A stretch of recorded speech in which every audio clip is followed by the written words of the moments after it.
The Spinoff Podcast Network. Raising capital or taking your business to the world? Investment Fix has everything you need to make it happen.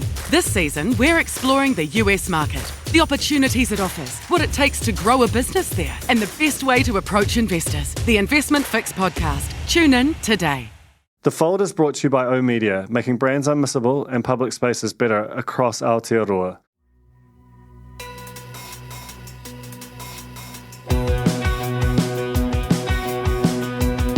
Nau mai hoki mai kia The Fold, e mihi nei ko Duncan Gree tōku ingoa.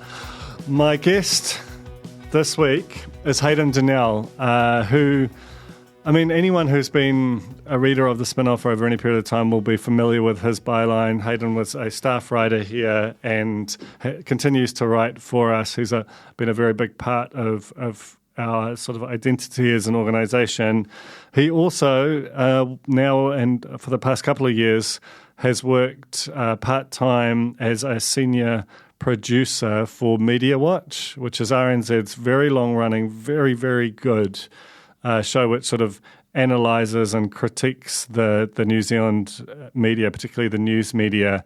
And I play basketball with Hayden. He's a hilarious character and, you know, very, very interested in this business. It's not a surprise to me that he has ended up co-hosting Mediawatch and has always got a kind of a very original take. In fact, just last night I went to AUT's 50th anniversary of its journalism program, and Donna Chisholm, you know, the real doyen of New Zealand journalism, quoted Hayden Donnell like 3 times. It was a bit much. I was glad Hayden wasn't there to see it because it would have really, you know, swollen him up with pride, I think in a way that might have been unseemly. But it was also very appropriate that she did that because he is, you know, one of the best sort of analysers and critiquers of this industry, as well as being a big fan of it, much as I am. So I thought I'd get him on and just go through the year in media.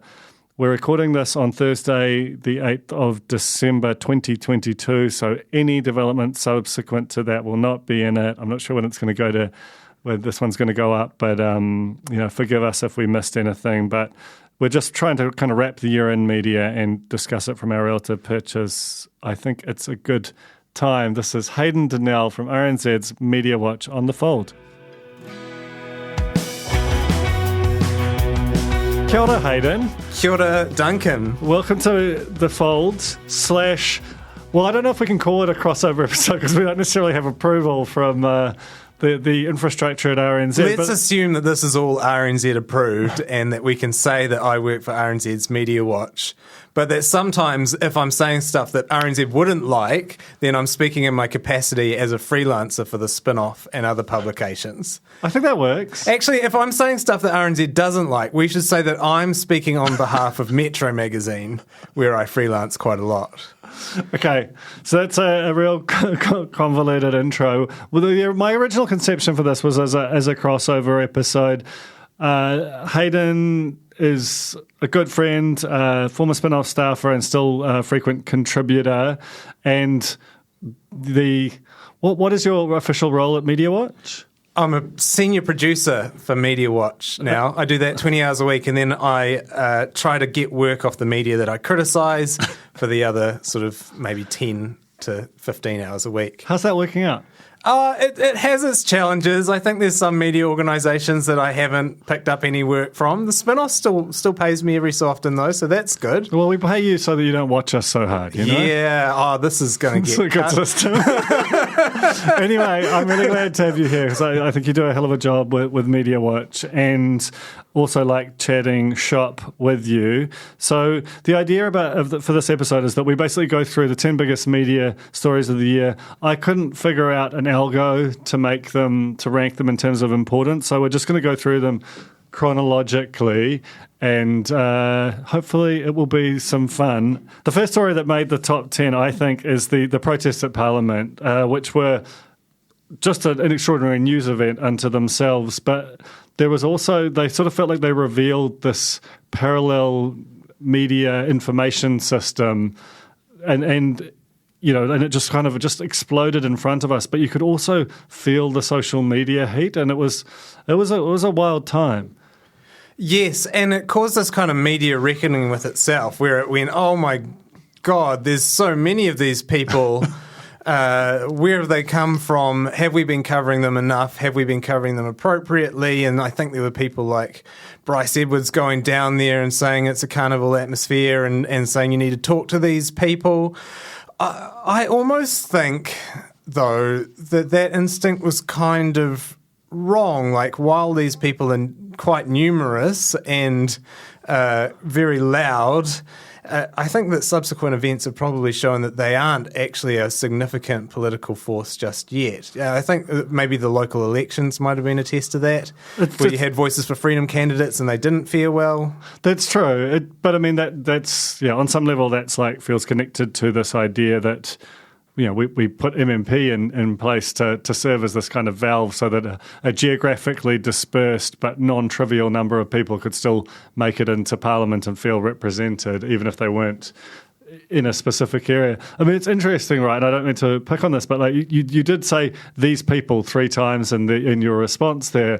And I feel like, and this is a real complicated one for us as media writers, there was a sense that we covered people who were unvaccinated for whatever reason as kind of these people. Do you know what I mean? And I don't know, what was the function of our doing that? Was it to sort of try and bring them into the tent, or was it to kind of other them? That was a thing I sort of sometimes struggled with. What do you think about how the media covered the sort of unvaccinated community, especially now that we've kind of largely done away with the legal infrastructure that separated people? This was actually, maybe I am a bit othering, and I do refer to them as these people. It's a disparate group down at Parliament. Some of them have genuine concerns, are quite pacifist, and others are obviously not. They're Calvin Alp. I actually thought the media was very sympathetic towards the unvaccinated at times over the pandemic, particularly with the mandates, and they really gave sympathetic coverage to people like nurses that were out of a job.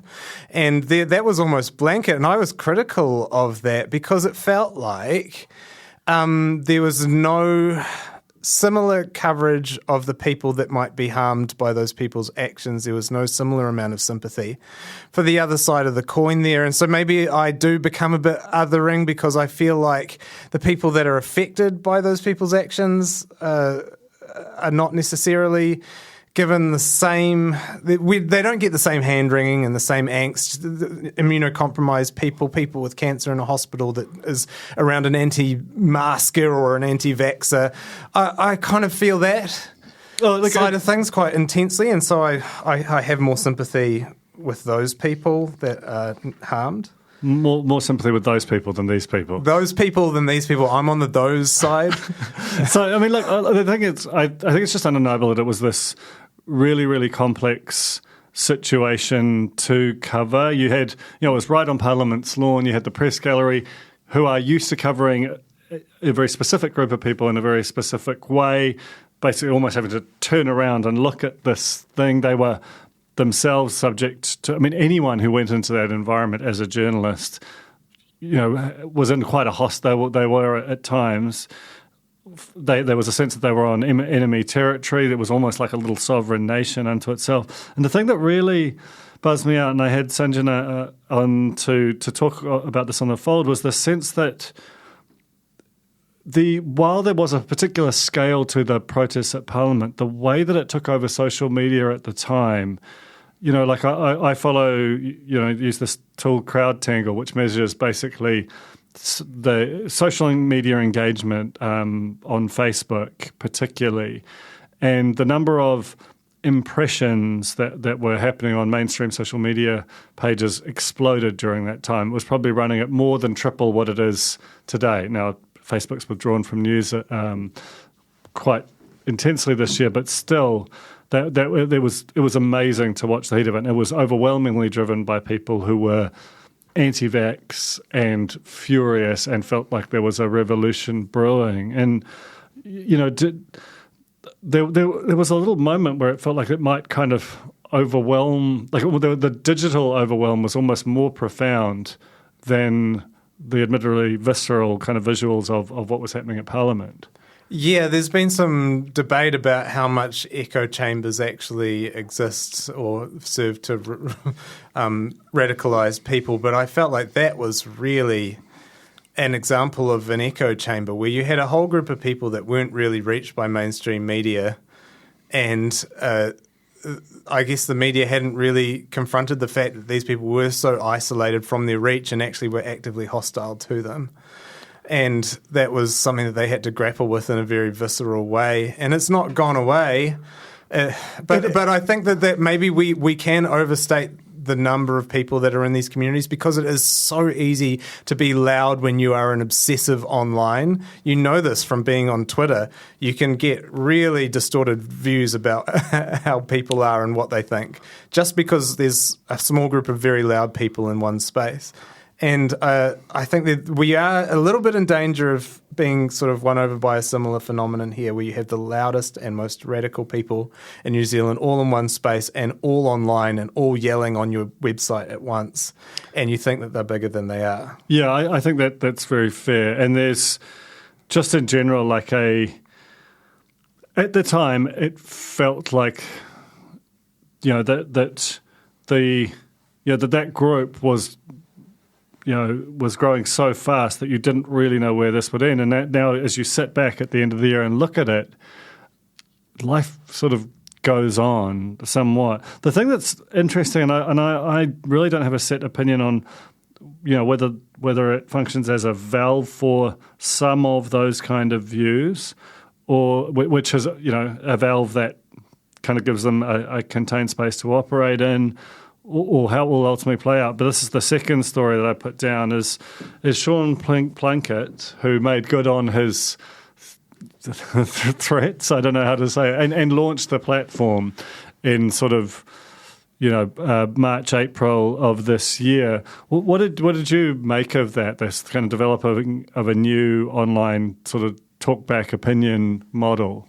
It's kind of a uniquely of this moment endeavour, right? Where you have this huge, probably slightly, not completely the same communities. Like there's a conspiracy community and this kind of free speech community, and they're not necessarily crossover, but they're definitely movements that arise out of online and make ventures like the platform viable. I do want to say, I'm not trying to say that this, like the people down at Parliament, they're not, there's no potential to grow to a huge audience, or that look at the US, this could be a really big thing. There's a lot of power there, but maybe we did get an outsized idea of exactly how big they were at the time. But I mean, the platform is evidence that you can actually launch a pretty successful venture based on people that feel excluded from mainstream media, and there's enough of them to sustain you. Yeah, I think that's the thing that's most interesting about the platform, because it's like a coalition of people who feel unified by very little apart from being excluded from the mainstream media discourse. And it's interesting because the media has undergone this kind of big introspective reckoning over the past 5-10 years, where it realised that it was actually excluding a whole bunch of voices, particularly Māori and Pacific and so on. And now it has sort of started to kind of process that, and in so doing it's had this kind of thread of the people who are just kind of quite loud, not necessarily define racism, but they really liked having a strong opinion about Māori people, Pacific peoples, and they wanted the right to continue to do that. And it's like that feels like part of what the animates the platform, and that's certainly what its funder, who I interviewed earlier this year, kind of made very clear about his motivations for funding it. Yeah, I turned it on today in preparation for this podcast. It was Michael Laws, and I don't know what the context was, but he was just saying he was reading out some feedback, and it was like, it won't be the vaccine mandate that gets them going. It'll be the ethnic thing that gets them going. That's a direct quote. Wow. And then Michael Laws says, "Oh yes, and we'll talk about that." Nanaya Mahuta. So it is that, isn't it? It's that old style of talkback radio. That was just what talkback radio was forever. And it's changed somewhat. It's still mad, but there are just certain things that you can't talk about in that way again, otherwise you don't have any advertising revenue. And they're just so incensed that you're not allowed to be that anymore. They've set up a whole kind of ecology to where that happens. And there's a market for it in the sense that people, like a certain subset of people, still want that. That's their audience. It's whether there is a business there. But Wayne Wright Jr., from the Wrights who funded it, doesn't seem to be overly concerned about the business side of it, at least not in the sort of medium term. Yeah, it's obviously sustainable for him, and he's not paying for a radio frequency, right? It's online, so that's kind of all right. And that's where those people live. Those people, I did it again! Oh my God, someone keep it those people counter. I mean, the other thing that didn't quite make the list, and it sort of happened in parallel, and it will be really interesting to look in a few years' time at how the different fates of the platform and Today FM diverge, because they have the same origin story in a way. Magic Talk was Sean Plunkett's old radio station and a place where the likes of Michael Laws and so on had previously been part of antecedents of it. And then you had Today FM, which took over those frequencies and really tried to be a much more moderate version of it. And, I think it's a great product. I should disclose that we have a commercial relationship with them. Spinoff people regularly appear on Today FM. But, very genuinely, we don't know how this plays out in terms of which brand, which approach will prove the most successful, the quite extreme marginalised version or a much more kind of normie play.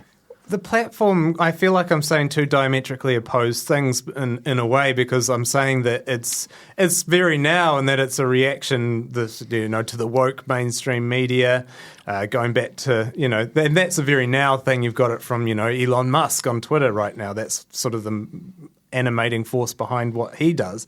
But at the same time, as you're right, it's old as the hills.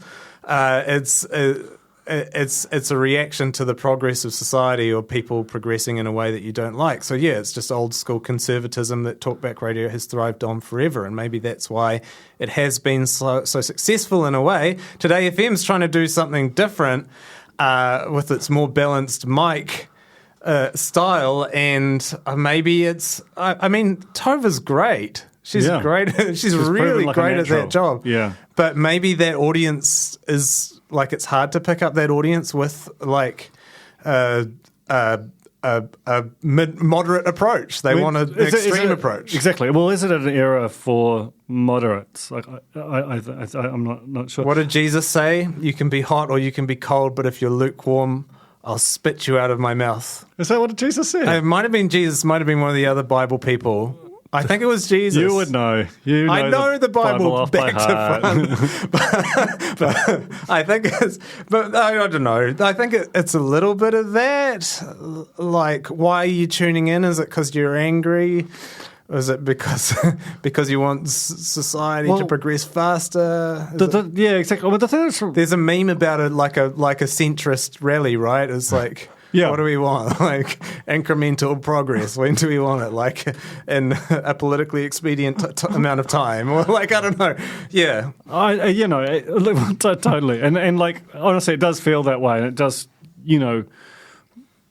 That just doesn't feel like a thing that gets people's hearts beating faster, even though it seems like a manifest good for society. The other thing that's interesting to me, and this sort of connects back to the protest thing, is like I am again. It's probably an unpopular opinion, but I feel like there's certainly an argument that the existence of the platform, even though it has these sort of objectionable views that I largely disagree with, or completely disavow, that community, which when they felt like they weren't being heard, they showed up to Parliament and set fire to things. Just having like an online radio station where they're like, at least we can chat with each other and get mad. Like, is the net impact on society of that group feeling like it has a voice better than there being no outlet for it being suppressed and just spreading on social media completely unconstrained? Like, what is the best sort of societal outcome, to the extent that that's even something that media should consider? Because it's almost like a public health type response to information. I don't know. I think that logic, I have not considered that even as a thought. And I feel like if you extrapolated it out to its logical conclusion, you'd be like, well, you need the Holocaust denier radio station so that they feel heard, or you need that's a fair point. That's a fair point. Let's get out of this terrible cultist circle. I start advocating for Nazi radio. Yeah, exactly. So Don't clip that out of context, please. The next story I want to talk about, probably more briefly and hopefully more safely, is the New Zealand Film Commission's CEO, David Strong, who, I mean, this was just like a fascinating little media parable that doesn't necessarily speak to big themes of society, but was certainly weird. So basically, David Strong was a very relatively recently appointed CEO of the Film Commission. That's always a contentious job, just given the amount of power that they wield in terms of funding within the New Zealand film scene. And he was in his job for about 9 months and then just sort of mysteriously vanished on special leave, as they euphemistically call it, eventually to resign about 4 or 5 months later. And basically what happened was, he had this sort of script in development called The Pilgrim, and there's a lot of different funds around this. You can get kind of in the weeds of this, but basically he sort of declared it as a conflict. Not only that, it was literally part of his bio as his bona fides, or bona fides, as Toby Manhome makes me pronounce it. Oh, wow. I know. It's Italian. And on the Film Commission website, and basically SPADA, which is the Screen Production and Development Association, were sort of told about this and absolutely popped off that the Film Commission CEO could somehow remove himself from the room when his project is being discussed, and then and his presence not be felt in terms of funding decisions around it. But it was a whole thing. Did you catch that story? I did not follow your very popular. I saw it at the top of the pops and the spin-off for quite some time. But yeah, industry gossip. I guess conflicts of interest are pretty hard things to manage. You have this in the judiciary as well. Yeah. There's an interesting... I don't know whether I can talk about it, but there's a bunch of climate activists taking...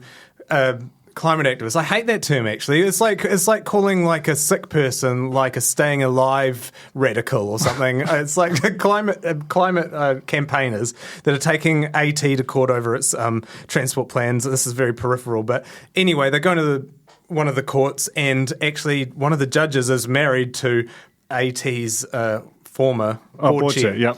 And so it's that person would just remove themselves from the room when the judges are deliberating or something. But then it's how do you stop that person's presence being felt in that environment, or or negate the influence they have over their colleagues? I imagine that the same would be true of the Film Commission. I think it's absolutely true, especially because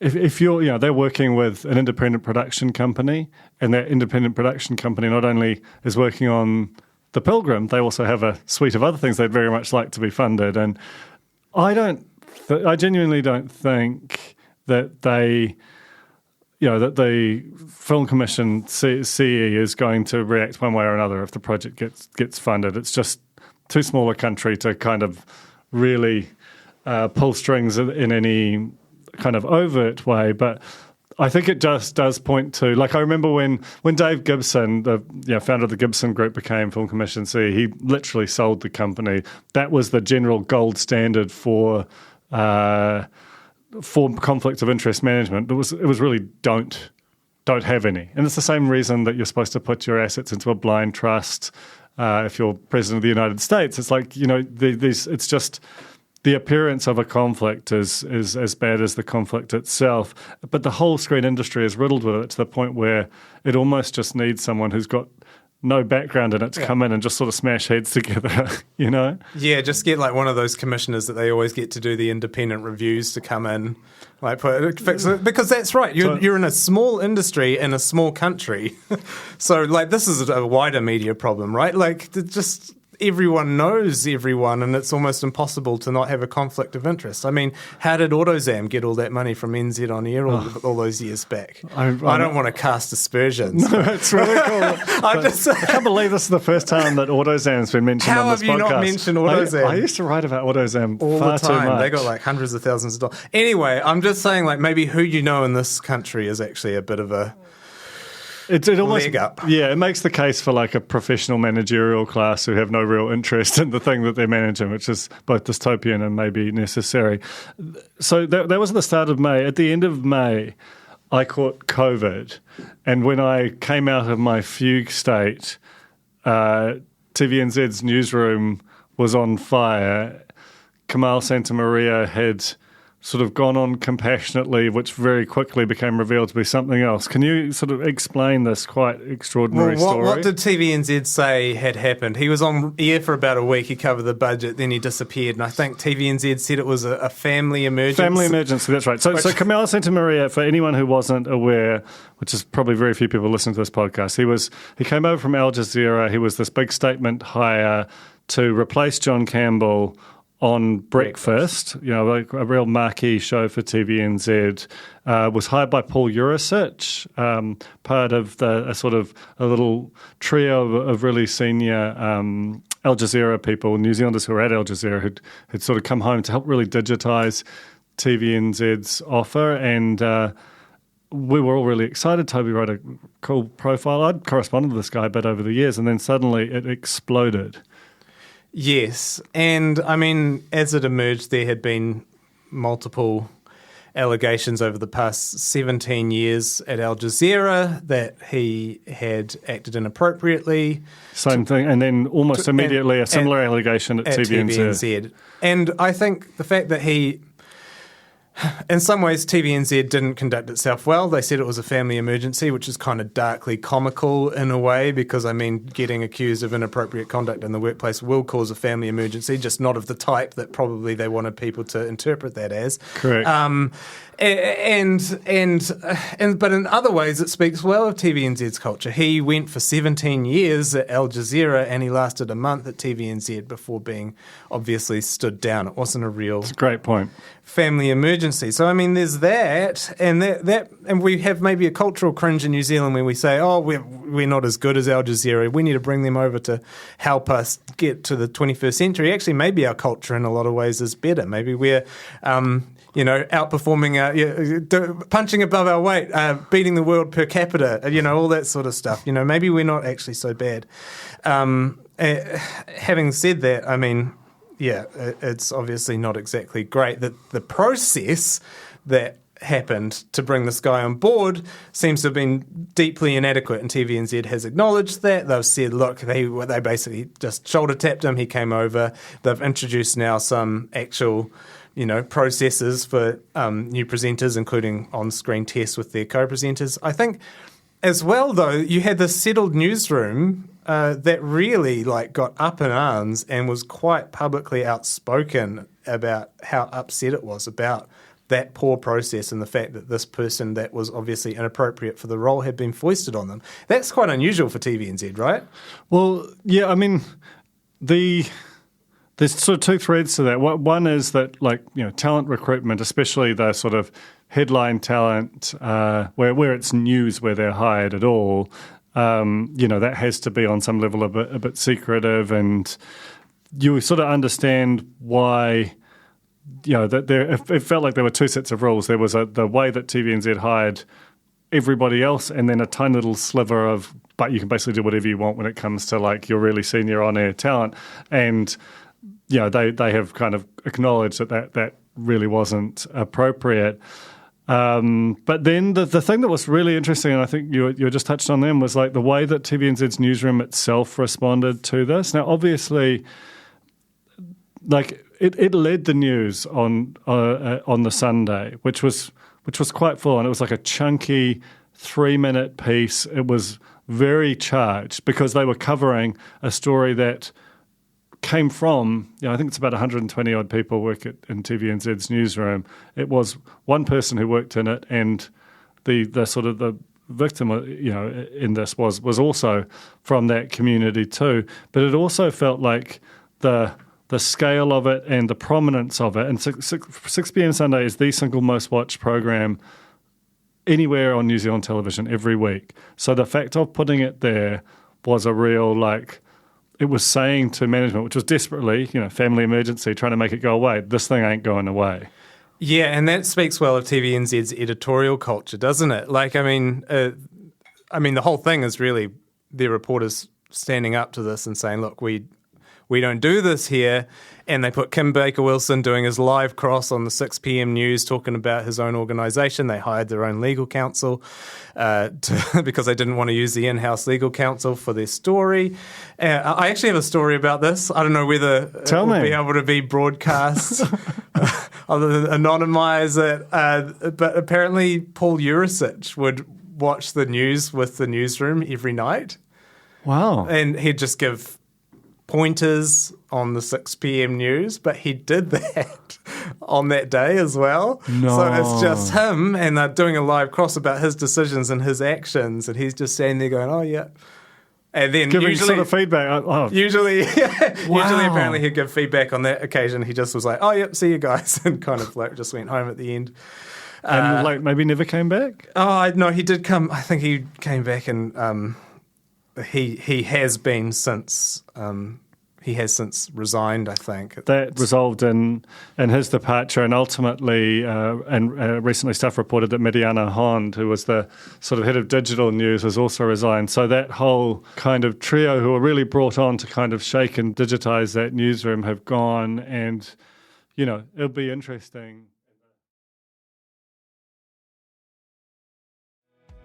The Fold is brought to you by O Media, making brands unmissable and public spaces better across Aotearoa, with over 4,000 out-of-home advertising sites nationwide across both street furniture and retail centres. I'm super grateful to O Media for enabling us to make unmissable connections with Kiwis. Raising capital or taking your business to the world? Investment Fix has the lowdown on everything you need to make it happen. This season, we're exploring the US market, the opportunities it offers, what it takes to grow a business there, and the best way to approach investors. Join some of the superstars of the investment and business world as they share advice from their time in the US so you can make your mahi count in this massive market. The Investment Fix podcast, brought to you by Invest New Zealand. Tune in today. Ready to rediscover the joys of cycling? With over 300 kilometres of cycle paths across Tāmaki Makaurau, jumping on your bike and going for a ride is such a fun way to discover the city from a different perspective. Cycling is getting more and more popular across Auckland, so now's a great time to join the hype and give cycling a go. Head to at.govt/cycling to find your nearest cycleway today.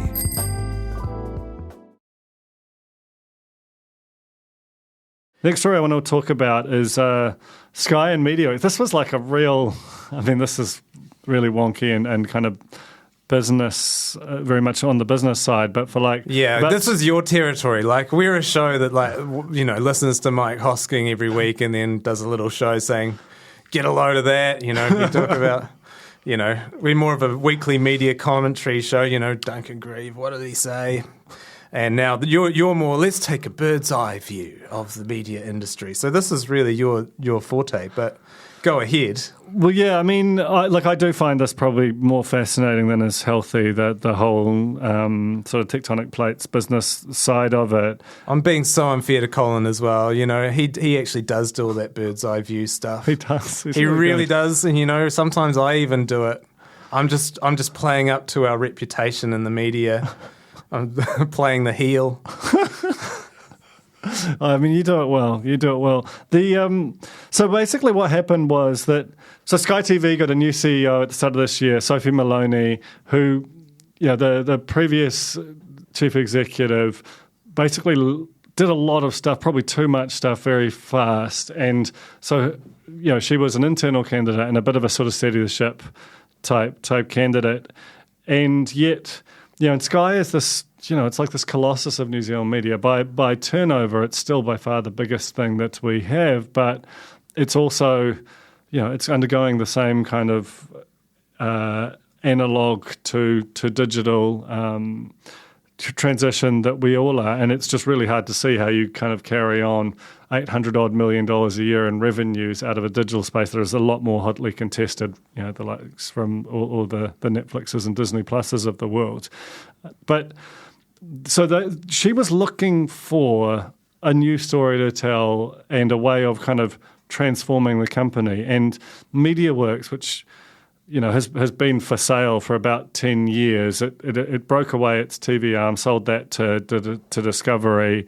It found an outdoor advertising thing. So it's a collection of radio stations and outdoor advertising largely, a little bit of digital, a little bit of online. But the idea was that by merging Sky and Mediaworks, you would just create a significantly bigger operation that had a much more rounded out, and particularly the advertising side. Like Sky is, I think, probably largely underperformed in advertising because it's had such a great direct-to-consumer subscription revenue base. And this thing was, the reason why I was so excited was because nothing seems to happen in New Zealand. Like I read this book, Media Unmade, which is about the last decade in Australian media, and those things are being sold and unbundled and rebundled just constantly. And in New Zealand, nothing seems to change. I mean, we tried a couple of times. Sinead Boucher bought stuff. That was pretty intense. It only cost $1, that's to be fair. Our biggest transaction of the last 10 years was $1. But mainly the Commerce Commission got in the way of Sky and Vodafone merging and stuff and NZME merging. So that's been part of the issue. But this thing was suddenly something real is going to happen. But basically, shareholders looked at it and said, absolutely not, thanks. They hated it. I mean, what did Sky's shares go down? 7% on the news. Yeah. And then, within a week, they're announcing, whoops, not doing it. I was really surprised by the reaction. I mean, it was at a pretty, I think, my understanding is that discussions had been going on for quite a few months by then, and there was quite an advanced amount of due diligence had been done. And it was a similar thing to Twitter in a way, in that when they first started talking, markets were off their peak, but still pretty high. And had they been able to push the thing through right away, then it would have probably been better received. But by then, the chill had come over the markets. There'd been those two big chunky kind of drops in the market, and I think Adrian Orr was getting on stage with a grave expression. You were kind of getting into cool your jets era. Yeah, it was early cool your jets. Yeah, the jets were starting to cool. They weren't quite as frigid as they are now, but yeah. That's true. And so basically I think the shareholders were just like, don't spend any money on anything else, just give it back to us. And I just find that so boring. And I feel for Sophie in the sense that, the fundamental argument was right, but it was just that the time was wrong, as Mark Knopfler once saying. Yeah, I don't know whether it would have been good for New Zealand media sector. I don't see any as many potential downsides to it as there would be for something like Stuff and the Herald merging, that's for sure. It's a pay TV business and a radio business. If anything, maybe it would shore up that free-to-air business. So maybe it is a bit of a lost opportunity. I mean, just having any kind of scale operation, because I think there's been a lot of big shifts over the last decade, but that aren't particularly, I don't know, well understood necessarily by sort of regulators or the general public. But the big one is that, the competition used to be between Stuff and the Herald or Sky and TVNZ, or and now it's just anything that is plausibly made or sold locally, and the amassed armies of the world that are coming here with near zero cost of production and just taking ad revenues and attention. So that's the kind of modern state of affairs. I just want to swing back now. It's the damn internet. It's the goddamn internet. Can someone find the switch? Turn it off. That's what's lurking in the background of everything we're talking about today. The damn internet. It's going to be in the background of this next topic. I can feel it. Well, I don't know. I feel like this was the good old days. Was before the internet. Every day you got your newspaper off your doorstep, and there was some heinous crime on it. Oh. And that's what the news was when someone did something bad to someone else, and it bled and it led. And there's been I feel like over the past decade there has been a sort of a structural secular shift towards reporting more sort of thematic things about homelessness or. The whole position of the media, as we touched on earlier, has changed. But this year, ram raids brought sort of crime panic back, and this is something you've covered quite extensively on Mediawatch. Yes. We had the return of crime panic. Even as we're recording this morning on AM show, you had Ryan Bridge he had been furnished with the stats from the Justice Minister, Kitty Allen, and she furnished them in Parliament. She showed that crime has been going down for some years. It's had a recent spike, but in general, the trend is downward. And he just literally said, don't show me your graph. You ask anyone on the street right now, and they'll be saying that they're more scared than they've been in years.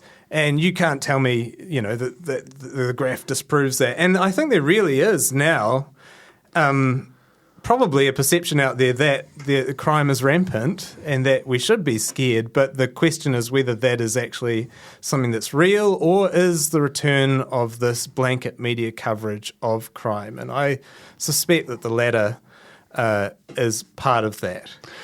It's really like that's why having data sort of underpinning and associated with these stories is so crucial, because it is very, like ram raids have spiked. That is undeniably a trend that has, like it's a very specific, viscerally kind of impactful type of crime.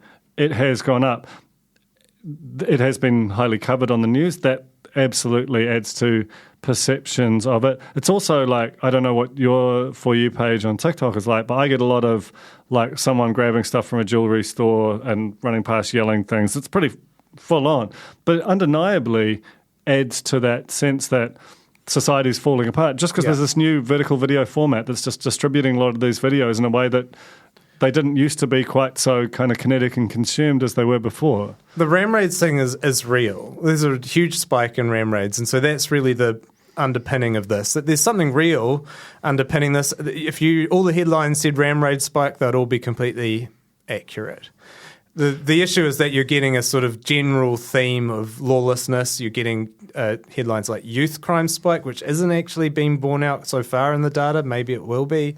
You're sort of having lawlessness pinned on all youths as a result of this. And it just really shows, as you say, how the media we consume can shape our perceptions of reality. And this is a long-running, well-studied trend, right, where people always think that crime is going up even when it's going down, and it's not because of anything to do with the crime statistics but to do with media coverage of crime. Well, that's what I think is really interesting, though, because like that has been historically the case, that people's perceptions of crime are completely decoupled from what is actually happening in crime statistics. But the new factor that exists now that hasn't existed historically is that it's not about the news media now.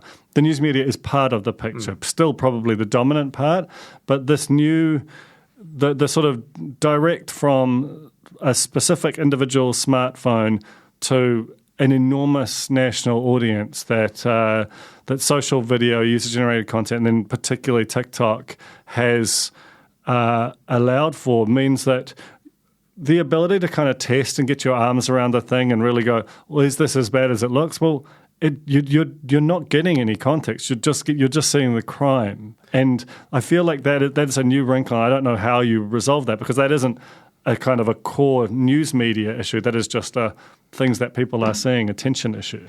I think that's just a cognitive bias, right? We extrapolate what we see and what we're fed in our media consumption out to the entire world. And so that's just hard to get around, and that's agnostic of the platform that we're consuming that media on. TikTok is just a new one. I think that probably you're right, though. For a long time there was that sort of more nuanced understanding of crime, that it is the result of multiple societal factors, that sort of harsher punishments don't necessarily work. I mean, the data would say that actually they don't.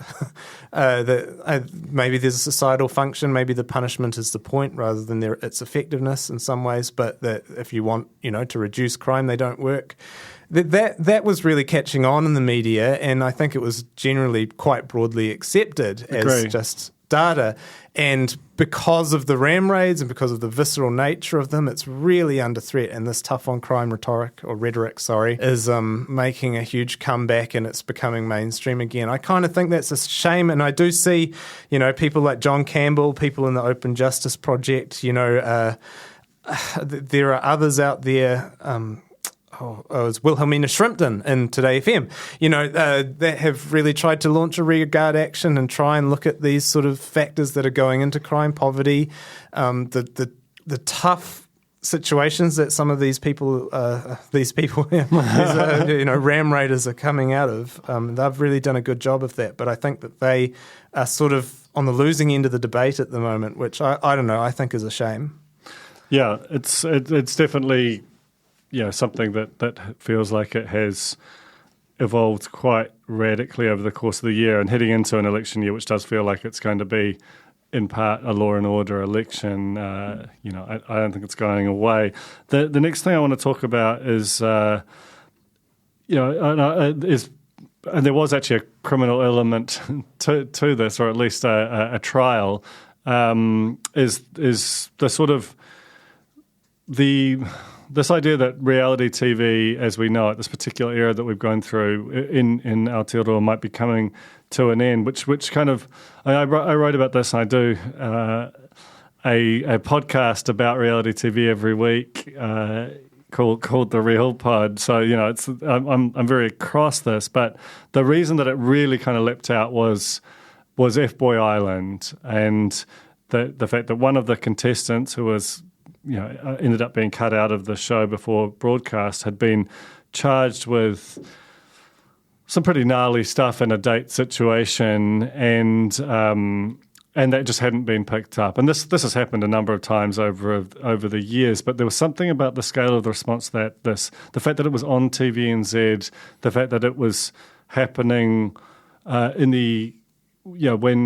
the backdrop of the merger. That it wasn't the first time. And this is Warner Brothers, which is a production company that had made some of the other shows. Married at First Sight famously had a very similar situation. So, between that and just beforehand, you'd had the block auctions, which it feels like tawdry to even draw a line here, but this is the same genre of programming that the auctions basically completely caved in on themselves. And there was this sense that, for a variety of reasons, that this might be completely falling over.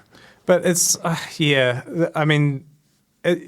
hard to make the case for exactly why it might be falling over. In some ways, it might be just the end of the good concepts. You've got F-Boy Island, which feels like the sort of seventh generation iteration of, a dating show that have just become more extreme and more weird every time. And so now you're getting this situation because you've got like the producers of that show having to find guys that are really bad, but not bad enough to be criminal, which is quite a lot, and want to be on TV, which is quite a small pool of people. And obviously they screwed up. It's not just that though, right? It's the internet. This is what I thought we were going to, I thought this would be an internet one, because people get their reality, this sort of the same buzz that they get from reality TV from following celebrities on Instagram or TikTok or whatever. This feels like a similar thing. And part of the power of reality TV was that it was for a mass audience, and we were all watching it at once and experiencing it at once and talking about it at once. Whereas now, as we've said, the audiences are so fragmented. They're on a lot of social media sites. So maybe that is another factor behind some of this stuff. Also, the block, just the housing market's going down. Yeah. Sorry, guys. Yeah, totally. I'm happy about it. See you later. See you later, housing crisis porn.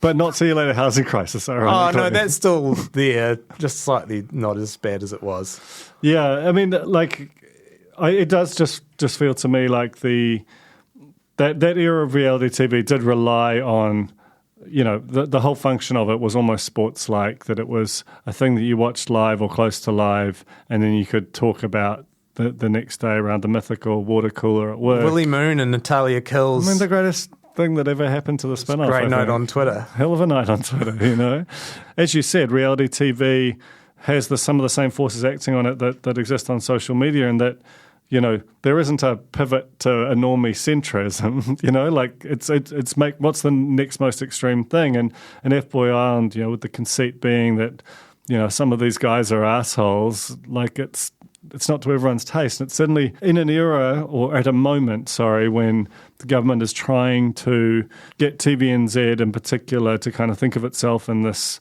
potentially slightly worthy way as a public media organisation. The fact that it was launching F Boy Island with someone charged with a really gnarly offence as one of the stars of it was a little incongruous. Yeah, with the brand pitch. It was somewhat, and it just does make it very hard to imagine anything in that realm for at least you're on 6 months before you can do something terrible. You know what the other problem is, Duncan, and I'm sorry this might be offensive to you, but reality TV feels like a genre that's kind of pitched at, or is best when it's sort of consumed mainly by young people, and it's increasingly, especially when it comes to TVNZ, on a medium that is consumed by old people like you.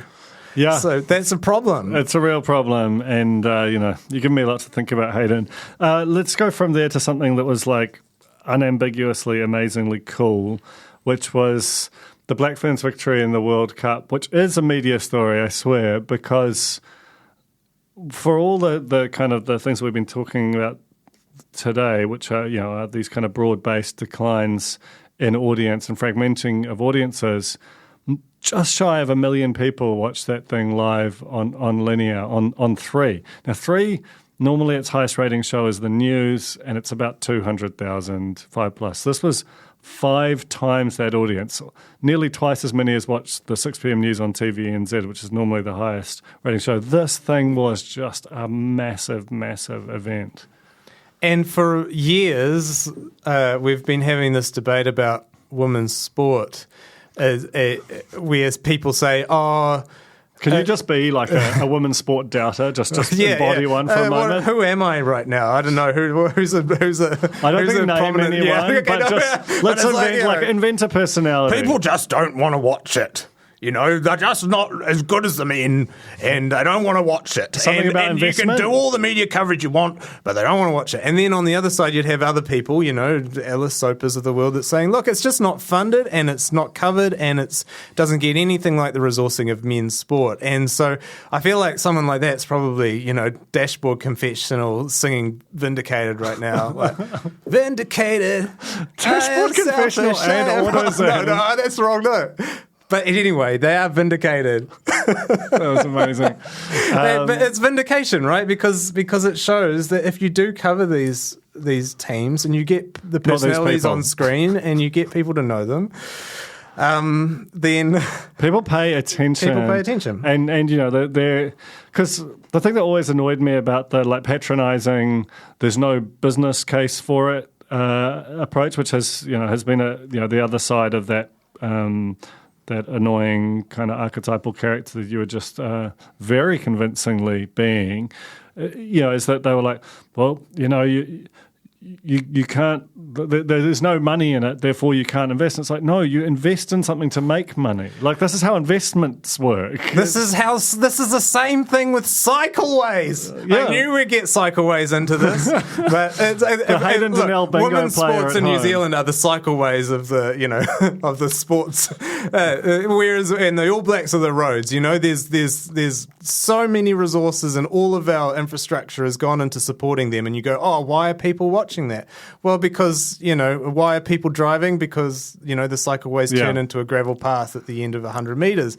Why are people into the All Blacks almost exclusively? Because they're promoted almost exclusively. Yeah. So it's a great analogy. And, I think what it will be really interesting to see, because it felt like for that minute, and honestly, the fever of these moments is hard to sustain. But because of the charisma, because the style of play was so attractive, and because every one of these games was an absolute vomit-inducing nail-biter stress fest that happened to break the right way. I wasn't part of the ratings because I just literally couldn't watch. I watched the first 10 minutes of the final and saw England score twice, and then we scored once, and then I was just I need to go and vomit and lie down until same as Grant Elliott hitting that 6 in the semi-final of the Cricket World Cup. I was at both those games. I was getting Rachel to read out cricket info to me while I had my hands over my eyes on the couch. I just can't do it. But I'm glad that other people had the experience, and I think that you're right to point out the joy, right? Because that's really I think this product, like, it was a good product no matter what, but I think the fact that the team is so joyful and in such contrast to the All Blacks, like, played with joy, that was the style of play that was instilled for that team and actually got them to where they got in the end, and I mean that really helped. So it was a confluence of factors. Yeah, and I think it will be, you know, I wrote about this at the time, but New Zealand Rugby, who, you know, many have criticised as being part of the kind of going too slowly with the Black Ferns, and now the beneficiaries of this, and it becomes ever more incumbent on them. Now they've got these two smash hit teams to really. If they screw this up, and they could definitely screw it up. I did see that they have, was it Dame Patsy Reddy was installed as a board chair? Yeah, she's good this lady. week. So that's, I mean, that's, you know, addressing the gender balance, which only board in New Zealand sport that failed to meet their gender balance requirements. So yes, I mean, they're coming from a low base here. It is. And they got to turn things around pretty quick to take advantage of this. So the last two stories we've got are inherently linked, but we'll treat them sort of separately, or as separate as we can. So the first is the shrinking of the New Zealand on-air model. I mean, basically, the two-parter of this is that the government earlier this year, and this has been a long, slow-moving story. You could have done the story every year for 3 years, is the government finally this year decided that it would merge TVNZ and RNZ, your erstwhile employer, and into a new organisation called ANZPM. They would both survive as brands. Nothing would change. It's very important to say, though, on some level you definitely want something to change. That's the whole point. Nothing would change, but that's something desperately needs to change, but nothing will change. Yeah. It's a weird pitch. PR pitch, yeah. So, and they would receive a significant increase in funding. But the big thing that, you know, that is a change to a 30-year established system is that New Zealand On Air, which has been this kind of decentralised public broadcaster that almost anyone can apply to for funding, anyone who operates a media platform with a scale audience, it would have the funding which used to fund RNZ with, that would go direct to ANZPM, but also the money that it used to fund shows for TVNZ with would go straight to ANZPM. So basically, New Zealand On Air would go from having like a sort of $150 million or so budget to about 60-something million. And as a result, it had to completely rethink what it was, what its function was. I don't know enough to have a definitive opinion on everything here. The few things that I would note is that a lot of the justification for the RNZ TVNZ merger is that RNZ and TVNZ, honestly, it's a true problem. They're not catering to younger audiences and they're not catering to Māori and Pasifika audiences. And so a lot of the justification for merging them is that maybe this new entity will be able to develop digital products and all this sort of stuff that will actually reach some of those audiences. They'll have the scale and resources to do so. But if you look at the organisation that is actually reaching those audiences right now in the public sector, it's New Zealand On Air. And they're funding actually... A lot of people hate it, but I think the Public Interest Journalism Fund is in a lot of ways quite a successful program because it's funded open justice and democracy reporters around New Zealand and projects that are focused on Māori and Pasifika audiences. And they're doing that and they're doing other stuff that like the Citizen's Handbook or CIS or something like that. I know you had a story today about that.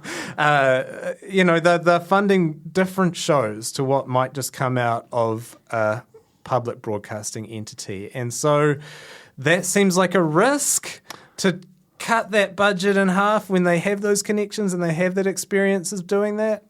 Yeah, I mean, this is the counter-argument, and I think it's one that National will increasingly make as they sort of try, because they have decided to campaign against the merger. And the inverse of, or the flip side of campaigning against the merger is, well, what would you do differently? And unlike with Three Waters, they do have an answer for that philosophically, which is, we think the New Zealand On Air system is good. That's basically National's position is don't change it, continue to resource New Zealand On Air and allow them to not, the merger is effectively saying that the state, because this is the other side of it, this is the state directly commissioning the largest part of its programming for the first time in decades, which, is a really big change. That's them deciding what the shows should be and how to kind of go and serve those audiences. There's also an argument that TVNZ and RNZ have a proven track record of not being able to serve those missing audiences particularly well. So why would you pick those two institutions, which have, I think, broadly speaking, some of the oldest audiences on average,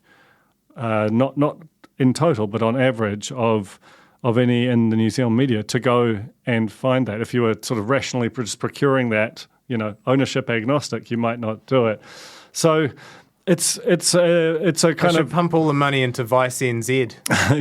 That's a proven model, isn't it? That's MSD's job. Revive Vice NZ again to provide it all. Sorry, go on. No, it's all right. I mean, so let's actually just. That is almost, for the average punter, that is of relatively esoteric interest. I think that they are less aware of New Zealand On Air's function than perhaps they might otherwise be. But the thing that has, as of right now, ANZPM, ANZPAM as it's known colloquially, is still on. But based on an interview that happened this past Sunday on Q&A, it went from being this thing that was obviously going to happen to suddenly it started feeling quite shaky. Did you watch Willie Jackson's appearance on the final of Q&A? He was a bit shaky on the timeline, right? He's like, oh yeah, it'll definitely be in place by July next year. But then I see Toby Manhire in the Spinoff today saying Jacinda Ardern is saying that she's going to focus on the stuff that really matters next year, and maybe this isn't something that she thinks really. So maybe... Oh, who knows? Who knows? It's looking a little bit shaky, as you say. And there is this worry with NZ On Air that, there are things that are actually kind of working. And do you want to mess with that too much? I think there is a case for change, though. There are underserved audiences and there is benefits in scale. There's absolutely a case for change. It's unfortunate that I think the minister hasn't necessarily always been... done the greatest job of articulating that. And it's kind of similar to Three Waters, where the government hasn't articulated its case very well. There's poo bubbling up in the streets of Wellington, and somehow we still are having a massive debate over the need to change the structure governing our pipes. But I guess it's sort of a similar it's decaying situation. Infrastructure, yeah, right? Decaying infrastructure. Sorry. And that's basically what sort of happened here. And much as, I made a submission on behalf of the Spinoff to the ANZPM bill, the first draft of it, in September. I do think that there were parts of it that needed sort of adjustment. That's the whole point of having the select committee process. But that the way that it was drafted, it wasn't clear that it wouldn't just be like an enormous, very commercial behemoth that could kind of crunch basically everyone else and the media underneath its feet, even without necessarily meeting to. But, Minister Jackson and Tracy Martin, who's chaired the Establishment Board, have both been at pains to say that is not what we're trying to do, and we will try and address that. It's just that because of that interview on Sunday, it's been rolling all week. And National have really enjoyed. This is their kind of prototypical example of government largesse with unpopular policy that they're putting heaps of money into. And not making the case for it very well, and it's quite complex and not really understood by the people, and particularly the audiences that are currently quite enjoying TVNZ and RNZ. So yeah, it's one of those. Yeah, so it's entirely possible by the time we air this that ANZPM has vanished, and that the air cover that is National saying we would demerge it is something that they can use to say we're not going to go ahead with it. And I honestly think that would be a shame, because much as you can debate, and honestly you could spend the whole decade debating what the best form of a future-proofed organisation that guaranteed better public media outcomes for underserved or for all New Zealanders was, that would be a real waste of a decade. Like, someone just needs to make a call and run ahead with it, and if they do it well, it should be functional, popular, and it doesn't have to necessarily destroy the private sector. There's absolutely a world where this was the right thing to do. And even that National, while it might say when in opposition that we demerge it, they get in there, they go and have a chat with some people and go, actually, let's just try and make something rather than unmake something as among our first acts in power. Well, Luke Malpass was in Stuff on the weekend, I think, saying, look, it's sort of neither here nor there. Why don't they just go with the full, why don't they just go 100% Hundies and actually form a fully non-commercial public media entity in a similar style to the BBC or the ABC in Australia?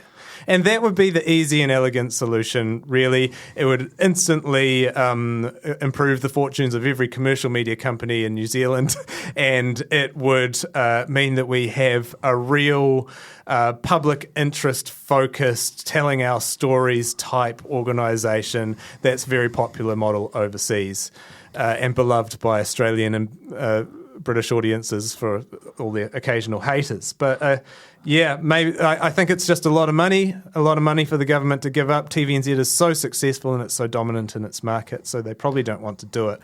But, I mean, if we're talking about the future, that would probably be the easiest and most popular and most feasible for them. I think that the problem is that, and that ironically is something that Labour has long wanted, and people who are kind of naturally Labour-aligned people have often had a fondness for that type of organisation.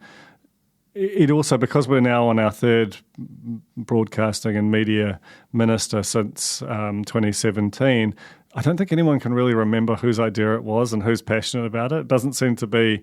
Willie's passionate about it in the sense that he wants to, win, and he likes to, he's a scrapper, he's a union guy, and fair play, but it doesn't feel like if he had a blank sheet of paper and all the time in the world that this is the thing that he would draw up. So, like I say, this might all be immaterial by the time this airs, but it's been the big rolling storyline of the year. It impacts your job, it impacts mine, and we'll see how it plays out. Does it? It might not. I don't know. Well, we don't know. We don't know anything, but I think I'll just be staying in the building, but there'll be a new acronym. That's true. There has been a great year for acronyms. Hayden, thanks so much for coming up and fold watching. Oh, it's been a pleasure. I mean, I hope that I haven't said anything horrifically defamatory, but I probably have.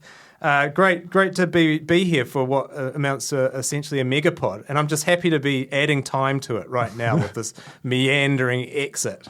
It's like a Peter Jackson film. I'm doing Return of the King here. How long can I vamp? I'm done. You're done? Done. It's been great. I reckon, we should do it again. Thank you so much, Hayden Donnell, for coming up on The Fold. Thank you for having me. The Fold is brought to you by the Spinoff Podcast Network. It's hosted by Duncan Grieve, with production by Tiahe Butler and Samuel Robinson. Series production is by Jane Yee.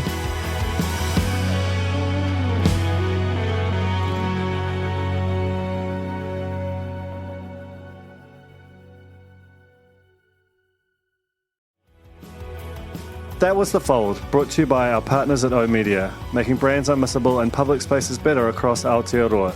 Huge thanks to oOh!media for sponsoring this episode of The Fold and enabling us to make unmissable connections with Kiwis.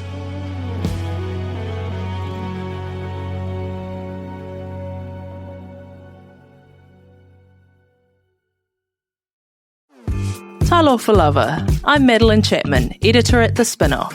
If you have the means, consider supporting our high-quality journalism by becoming a Spinoff member. Sign up now at thespinoff.co.nz/donate. The Spinoff Podcast Network.